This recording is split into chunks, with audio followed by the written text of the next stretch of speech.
La idea de esta charla es introducirnos al tema del software libre. Tenemos que empezar a hablar de esta persona que está en pantalla, que es Richard Stallman, que en el año 1985 creó un movimiento que empezó a promover el uso del software libre, que en esa época era un tema del cual se empezaba a hablar, porque recién aparecía Microsoft y empresas de informática que con el tiempo se fueron convirtiendo en grandes corporaciones. La primera definición que vamos a dar es esta. El software libre es todo software cuyo código fuente puede ser estudiado, modificado y utilizado libremente con cualquier fin y redistribuido con cambios y mejoras o sin ellas.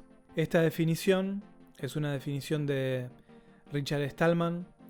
Y lo importante entender en este texto son cuestiones técnicas, como por ejemplo la idea del código fuente.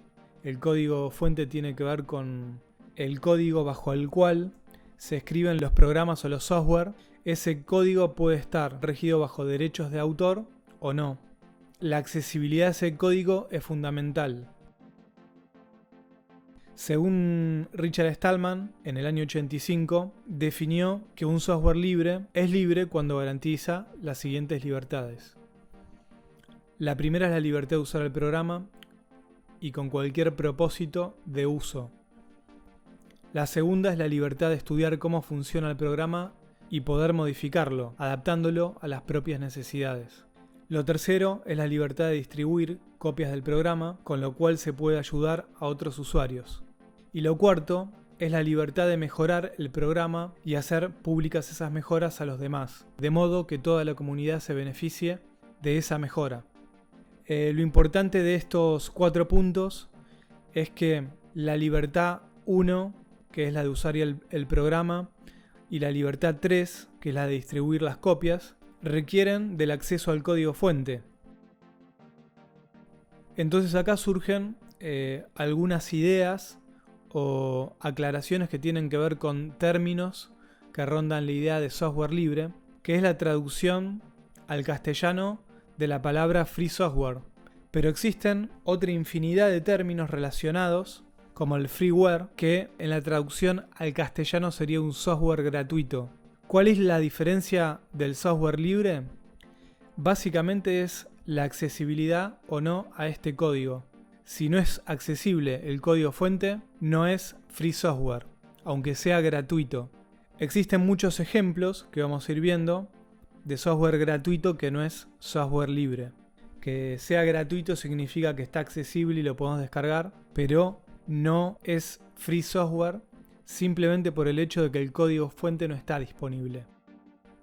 Entramos ahora sí, entonces, al mundo del free software.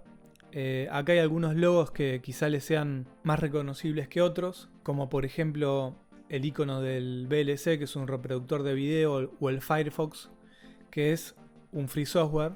Pero hay otro universo con diferentes utilidades o programas, como el Audacity, el LibreOffice, que es un Microsoft Office básicamente, como el GIMP, el Scribus, el Inkscape, el Krita, que son editores de imagen o gráficos que lo podemos considerar dentro del mundo del diseño y que los vamos a ir viendo.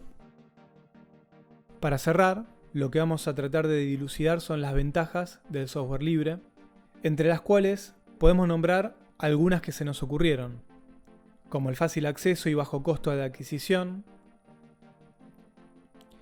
favorecer la independencia tecnológica del profesional autónomo.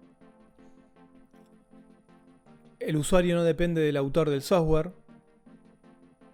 Tampoco es necesario adquirir nuevas licencias para poder copiar las aplicaciones en tantos equipos como sea necesario.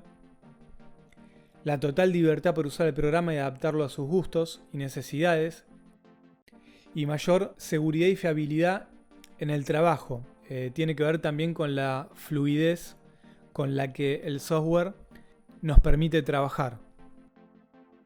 Entonces, para cerrar, vamos a hablar de dos posibles relaciones entre un usuario y un programa.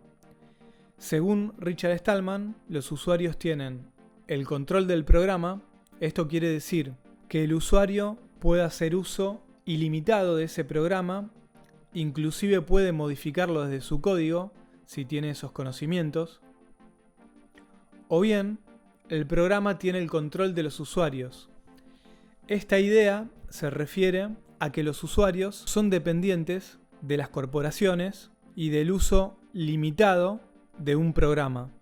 En nuestro universo, por ejemplo, que conocemos la empresa Adobe, hoy en día los software se comercializan, o el uso del software se comercializa por mes o por año, y hay diversidad de maneras de pago, y cada vez estas empresas tienen más eficiencia en monitorear el uso de las licencias legales, por lo que hay cada vez más gente que se está pasando al software libre, simplemente porque ya no hay manera de usar este software privativo de manera ilegal o de manera irregular, como en Argentina estamos bastante acostumbrados.